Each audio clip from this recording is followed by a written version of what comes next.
আসসালামু আলাইকুম বন্ধুরা। আমরা কবে থেকে এই নোংরা রাজনীতি থেকে বের হয়ে আসব? 5 আগস্টের পর আমরা রক্তে দিয়েছিলাম প্রবাসী ভাইয়েরা, রিমিটেন্স শাটডাউনের মাধ্যমে কত ভূমিকা পালন করছি। ছাত্র জনতা ভাইয়েরা রক্ত দিয়েছিল আপনাদের এই গুন্ডামি দেখার জন্য নাকি? 5 আগস্টের পর বিএনপি যেভাবে নিজেকে মহান নায়ক ভাবতেছেন, আন্দোলনের সময় কই গেছিলেন? আপনাদের তো কোনোদিন দেখাও যায় না। তখন তো বলছিলেন আমরা এই ছাত্রদের সাথে কোনোভাবে সম্পৃক্ততা নাই। এখন কোনো বড় বড় লেকচার দিচ্ছেন, খাম্বা কোথাকার। তখন তো একটা কথা বলতে পারেন নাই, ছাত্রদের পক্ষে ছিলেন না, বিপক্ষে ছিলেন।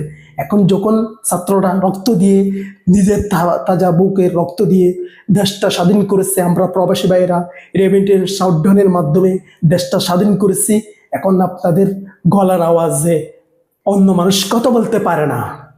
আপনাদের লজ্জা হওয়া উচিত। এত নোংরা আপনাদের মন মানসিকতা। ছাত্র জনতাকে এত তাড়াতাড়ি ভুলে গেছেন, প্রবাসী ভাইদেরকে এত তাড়াতাড়ি ভুলে গেছেন। ইনশাল্লাহ আপনাদের আবারই পতন হবে।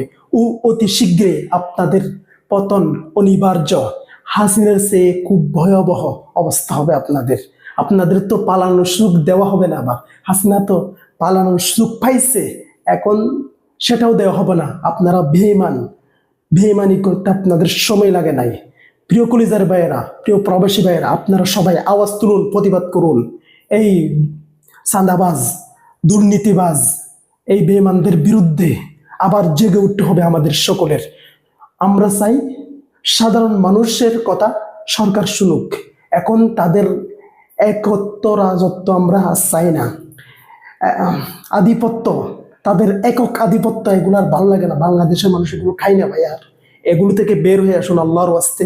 আপনারা সুন্দরভাবে দেশটা পরিচালনা করুন, আমরা আপনাদের পাশে সবসময় আছি। আপনারা যদি এককভাবে এক দলীয়করণ করতে চান, তাহলে সেটা আর মানুষ মেনে নেবে না।